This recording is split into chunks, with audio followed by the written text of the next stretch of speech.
Muito bem, então o tema de hoje é João e o livrinho.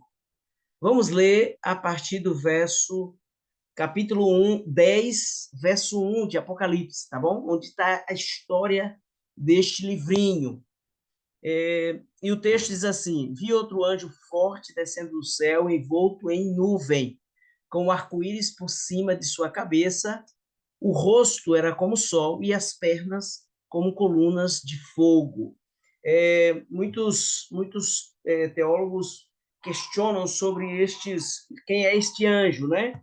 É, e aí vários autores que eu li remontam ao mesmo personagem, né? Todos eles remontam ao mesmo personagem, achando que ele é de fato Jesus Cristo, é este anjo aqui, tá bom? Nós temos George Bell, Eduardo King, Charles Maitland, Alexander Cater, Eduardo Even, George Crowley, Joseph Wolff, todos esses teólogos, eles confirmam que, de fato, esse anjo é Jesus, pelas características deste anjo, tá bom? É, então, porque João já tinha tido uma visão desse Cristo ressuscitado, né? Do Cristo reluzente, a gente viu isso no primeiro capítulo. Então, João vê de novo e ele percebe que, de fato, era Cristo nesta visão. E o que que ele vê? Ele vê um anjo, ele estava envolto no arco-íris, ele estava envolto numa nuvem, ele estava com o arco-íris por cima de sua cabeça, seu rosto brilhava como o sol, suas pernas como colunas de fogo.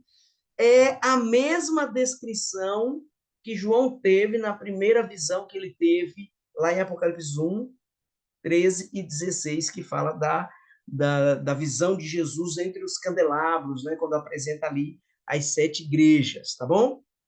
O verso continua dizendo: E tinha na mão um livrinho aberto, pôs em pé direita sobre o mar e o esquerdo sobre a terra, e brandou em grande voz como ruge um leão. E quando brandou, desferiu os 7 trovões e as suas próprias vozes. O pé sobre a água e o outro pé sobre a terra determina o domínio, né? Que Cristo tem o domínio sobre os céus, a terra, o mar e as fontes das águas, né? Apocalipse diz isso, né? Ele tem um domínio sobre os céus, a terra, o mar e a fonte das águas, ok? É, quando diz que ele brandou como ruge o leão, é para dizer que a mensagem de fato era uma mensagem de impacto. E os 7 trovões são 7 mensagens específicas que foi desferido, tá bom? Muito bem. O livrinho ele tinha uma característica, era um livrinho agridoce, ele era doce na boca e amargo no estômago, e a gente vai saber por quê, tá bom? O verso 8 diz assim: Ouvi, a voz que ouvi, vinda do céu, estava de novo falando comigo, dizendo: Vai e toma o livro que se acha aberta na mão do anjo, em pé sobre o mar e sobre a terra. Então, ele vê um anjo segurando um livro e ele ouve uma voz de um outro anjo que vinha do céu, dizendo para ele ir até este livro, para tomar o livro e para pegar o livro que estava na mão deste anjo. Então, essa é a cena, né? João olha, vê o anjo era grande, era forte, o anjo está com o livro na mão, esse livro era diferente do livro do capítulo 5, porque o livro do capítulo 5 é fechado, e este livro, ele é aberto, ok? Ele é aberto. E é interessante que é, eu estava fazendo uma pesquisa e descobri algo interessante. Eu li outro livro essa semana, esse livro aqui, ó, de Marvin Maxwell. E aí ele comenta que esse livro aberto, na realidade, era partes do livro de Daniel, que Daniel, no capítulo 12 lá do seu livro, o anjo manda ele fechar o livro. Então, ele fecha o livro e agora no Apocalipse ele abre o livro. Então, é uma proposta isso aqui, tá? O verso 9 e 10 diz assim: Fui, pois, ao anjo, dizendo-lhe que me desse o livrinho.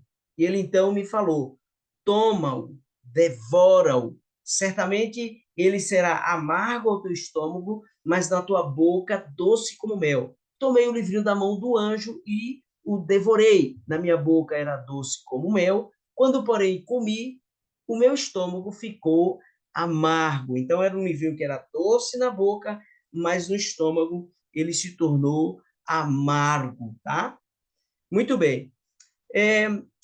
Para falar deste livrinho, eu preciso falar da história deste homem, Guilherme Miller. Guilherme Miller era um fazendeiro batista e dedicou a sua vida a estudar as profecias de Daniel. Ele tinha um princípio que ele estabeleceu para ele, que ele jamais passaria para um próximo capítulo sem se não entender um capítulo. Então, ele só passaria para o capítulo 2 se ele entendesse todo o capítulo 1. E ele foi fazendo isso com toda a Bíblia, e anos estudando, até que ele chegou no livro de Daniel, e ele percebeu que era um livro profético, e ele começou a estudar esses livros. É interessante que ele só usava a Bíblia e concordâncias bíblicas, né?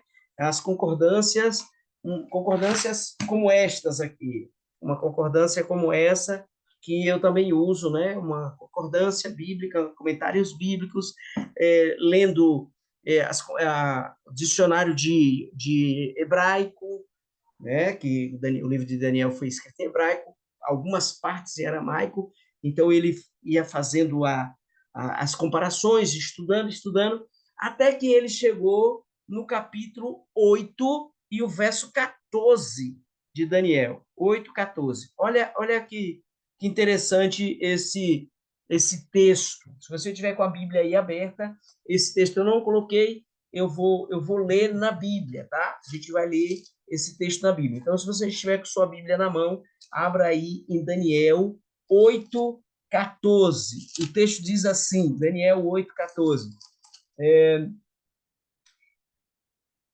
Ele me disse até 2.300 tardes e manhã, e o santuário será purificado. Então ele ficou com isso na mente. O que é essas 2.300 tardes e manhãs? O que significa isso? Né? Então ele queria saber o que é essas 2.300 tardes e manhãs, este período todo, e que santuário é esse que vai ser purificado?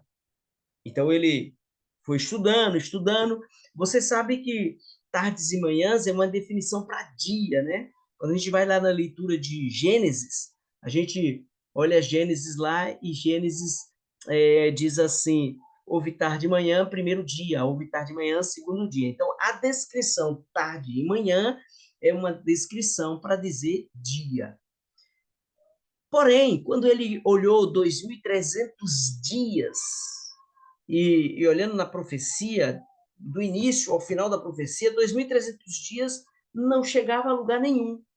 Não tinha nenhuma data importante, não tinha nenhum evento importante, não tinha nada que caracterizasse esses dias. Então ele chegou à conclusão que esses 2.300 tardes e manhãs, na realidade, era 2.300 anos. Uma outra coisa que ele ficou encucado é santuário. O que é este santuário? E aí ele foi para Êxodo capítulo 25 e o verso 8, né? E o capítulo Êxodo, capítulo 25, verso 8, diz o seguinte: E me farão um santuário para que eu possa habitar no meio deles. Esta foi uma instrução que Deus deu para Moisés quando ele saiu com o povo do Egito, estava caminhando pelo deserto. Então, essa foi a mensagem de Deus, né? E me farão um santuário para que eu possa habitar no meio deles. Aí ele leu o capítulo todo de Êxodo, para saber o que falava mais do santuário, né? Então, do verso 10 até o verso 16, fala sobre a arca, do verso 17 ao verso 22, fala sobre o propiciatório, do verso 23 até o verso 30, fala sobre o candelabro, a mesa, e do verso 31 até o verso 40, fala do candelabro. E aí, quando ele chegou no finalzinho do capítulo 25, no verso 40, ele leu assim: Vê, pois, que tudo faça segundo o modelo que foi mostrado no monte. E aí a cabeça dele fez um ban, assim: Ah, então peraí. esse santuário que Moisés construiu era de acordo com o modelo de um santuário que existia no céu. Então, existe um santuário no céu. E aí ele foi para o ritual do santuário. E quando ele começou a entender os serviços diários do santuário, ele também quis entender o ritual do santuário celestial. Então, como era o ritual do santuário terrestre? Um pecador vinha, trazia o seu cordeiro, colocava a mão na cabeça desse cordeiro, o sacerdote matava o cordeiro, pegava o sangue do cordeiro, levava este sangue para o lugar santo e aspergia o sangue na cortina do santuário que dividia o lugar santo do Santíssimo. E ele fazia isso todos os dias para poder o perdão do pecado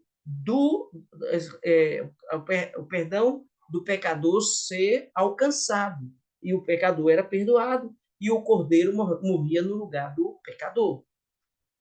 Porém, uma vez por ano, o sumo sacerdote entrava no lugar santíssimo. Neste dia era chamado o dia da purificação do santuário.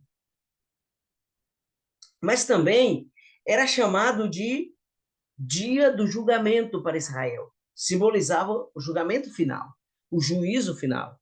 Esse dia é chamado de Yom Kippur. Então, quando o Guilherme viu que a purificação do santuário era o símbolo do juízo final, ele pensou assim, então essas 2.300 tardes e manhã que Daniel está falando, só pode ser o fim do mundo. E quando Jesus sai do lugar, lá em Hebreus diz que Jesus está ministrando o santuário que está no céu. Quando Jesus sai do santuário celestial, é porque ele vem para buscar os seus. E ele concluiu que a purificação do santuário seria a volta de Jesus. E a terra seria o santuário para ser purificado, e seria purificado com o sangue purificador de Jesus, de acordo com o capítulo 4 de Malaquias, onde a terra seria purificada e os salvos iriam morar por toda a eternidade com o Senhor. Porém, a pergunta que ele quis fazer é: e qual é a data inicial? Quando é que começa? Porque se eu souber quando é que começa esta profecia das 2.300 tardes e manhãs, eu vou saber quando o santuário vai ser purificado, e se eu souber quando o santuário for purificado, então eu vou identificar quando é que Jesus vai voltar. Olha o raciocínio que ele teve. E aí, ele foi para Daniel, capítulo 9, e o verso 24. Ele estava estudando, ele estava pesquisando, né? E aí, eu convido você a abrir lá em Daniel, você que está com a Bíblia aberta em Daniel, você vai lá para Daniel, capítulo 9, e vamos ler o verso 24 e o verso 25. Olha o que diz o texto, capítulo 24, capítulo 9, verso 24 e 25. O texto diz assim: 70 semanas estão determinadas sobre o teu povo, sobre a santa cidade, para fazer cessar a transgressão, para dar fim aos pecados, para expiar a iniquidade, para trazer a justiça eterna, para selar a visão e a profecia, para ungir o santo dos santos. Então ele chegou à conclusão dizendo assim: aqui está, dentro desta profecia de 2.300 de manhã, existe uma outra profecia que é chamada da profecia das 70 semanas. E o que são essas profecias das 70 semanas? Ele calculou 70, uma semana tem 7 dias, 70 vezes 7 dá 470 dias. Mas como ele está relacionando dia com ano, então é 490 anos. Então, o que seria estes 490 anos? Aí ele foi para entender o texto. E o texto diz no verso 25: sabe e entende. Aliás, no verso 24 ainda: 70 semanas estão determinadas sobre o teu povo. Qual era o povo de Daniel? Eram os judeus. Então, ele sabia que a profecia ia começar com 490 anos, de um ponto que ele não sabia como começava, até contar 490 anos, que ele também não sabia onde ia chegar, porque ele não sabia o início da contagem. Mas ele sabia de uma coisa: esses 490 anos seriam um tempo determinado para o povo judeu, para o povo de Daniel. E esse tempo determinado era para quê? Para fazer cessar a transgressão, para dar fim aos pecados, para expiar a iniquidade, para trazer justiça eterna, para selar a visão e a profecia e para ungir os santos dos santos. Então, era um monte de coisa que estava acontecendo aqui nesta profecia de 490 anos. Era para selar a visão, ou seja, para concluir a visão, era para dar fim aos pecados, para expiar a iniquidade, para trazer justiça eterna, para ungir os santos dos santos. Olha quanta informação, não é? Mas ele entendeu que este período de 70 semanas era um período que Deus tinha estabelecido para o povo de Israel se arrependerem dos seus pecados. Lembra que o povo de Israel veio o período dos reis, e um rei foi pior do que o outro, e um pior do que o outro, até que Deus disse assim, não vou tolerar ter o meu nome com vocês para sempre. E expulsou o povo das terras de Canaã, levou esse povo cativeiro para a Babilônia, e foi lá em Babilônia que Deus deu essa visão para Daniel. Durante esse período, desde essa data, da data que foi dado esse decreto, até terminar os 490 anos, este povo teria oportunidade para continuar sendo o povo de Deus. Agora o verso 25. Sabe e entende, desde a saída da ordem, para restaurar e para edificar Jerusalém, até ungido o príncipe, 7 semanas. Em 62 semanas, as praças e as circunvalações se reedificarão, mas em tempos angustiosos. Aí ele percebeu que haveria um decreto. Se a gente for para o livro de Esdras,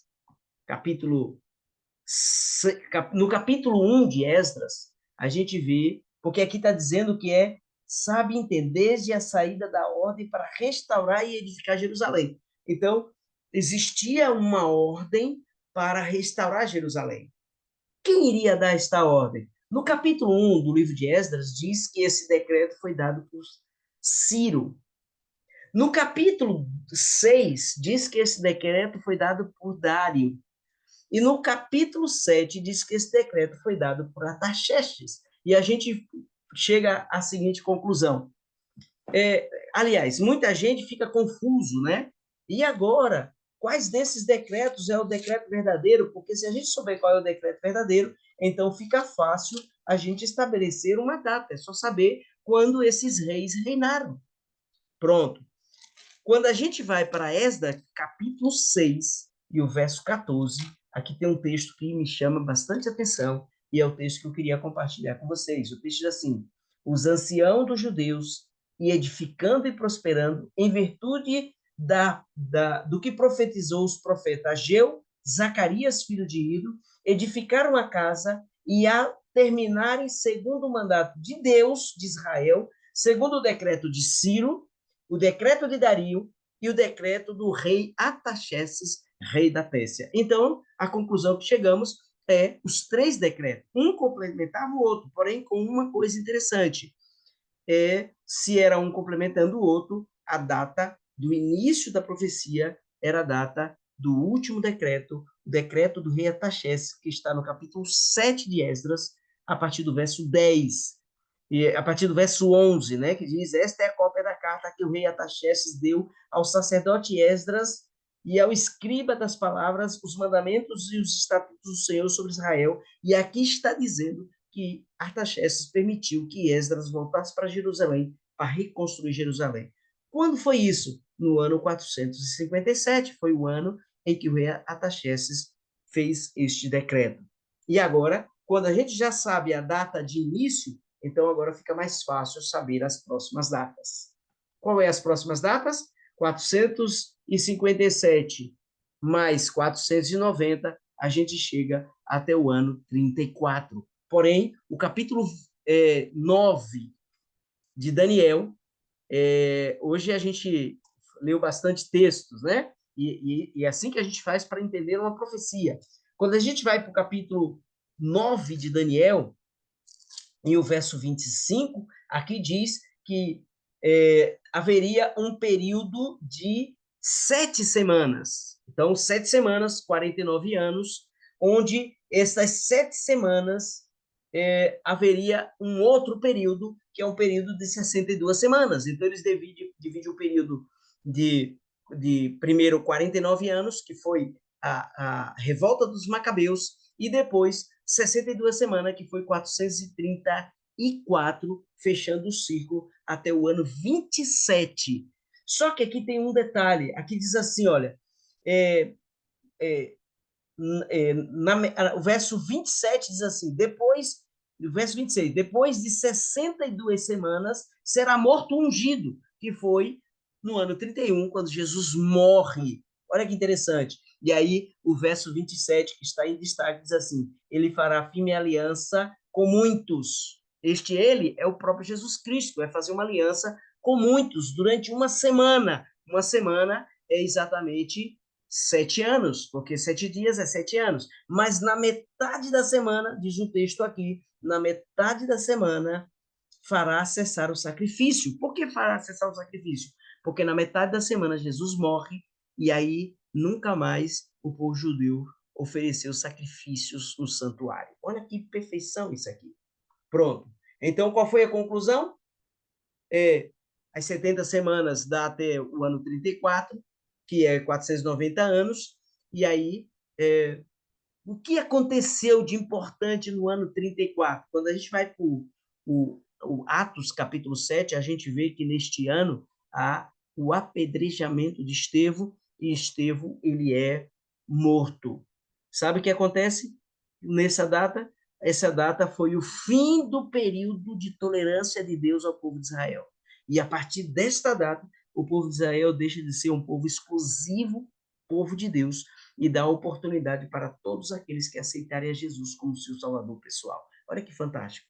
É aí o que acontece. Quando ele fez esse cálculo, aí ficou fácil de terminar o restante dos anos, porque 2.300 anos menos o 490 da primeira parte da profecia, nós chegamos no ano de 1844. Precisamente em outubro, porque era a data onde era a data do Yom Kippur. O Yom Kippur é sempre no período de setembro ou outubro, mas nesse ano deu em outubro, precisamente no dia 22 de outubro de 1844. Agora, olha que fantástico.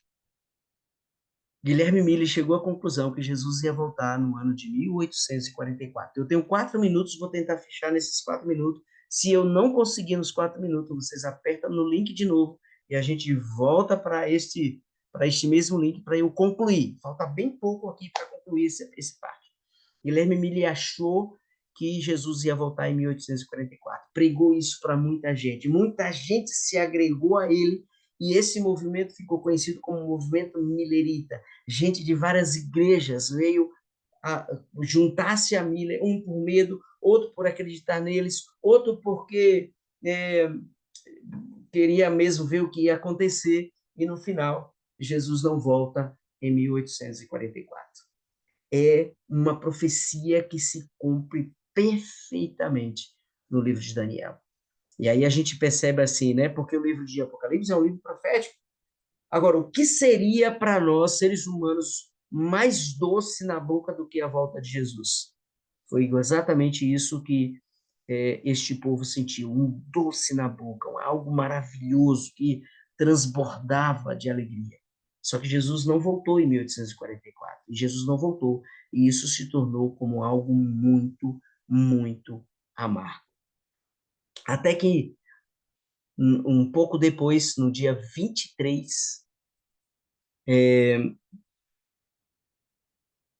aliás, um pouco depois, um homem chamado Irã Edson, ele tem uma visão, passando por meio de um milharal, e ele viu Jesus saindo do lugar santo para o lugar santíssimo. Neste grande desapontamento, se surgiu 3 grupos. O grupo dos mileritas se dividiu em 3 grupos. O primeiro grupo voltou para suas igrejas de origem. O segundo grupo se tornaram ateus, alguns se mataram, alguns abandonaram a fé. E o terceiro grupo decidiu estudar mais a Bíblia para saber o que estava acontecendo. E deste grupo surge um movimento chamado Igreja Adventista do Sétimo Dia.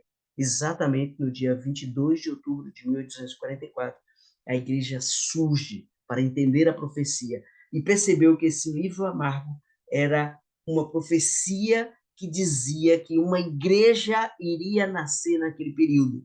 Por quê? Porque no final do capítulo 10 de Apocalipse tem uma mensagem muito profunda que diz assim: então me disseram, é necessário que ainda profetize a respeito de muitos povos, nações, línguas e reis.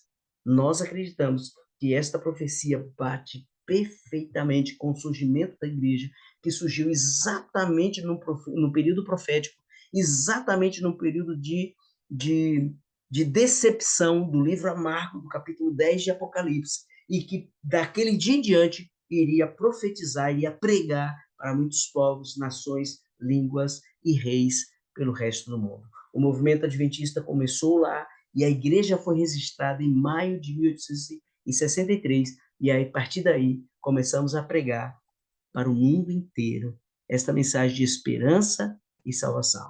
A breve volta de Jesus.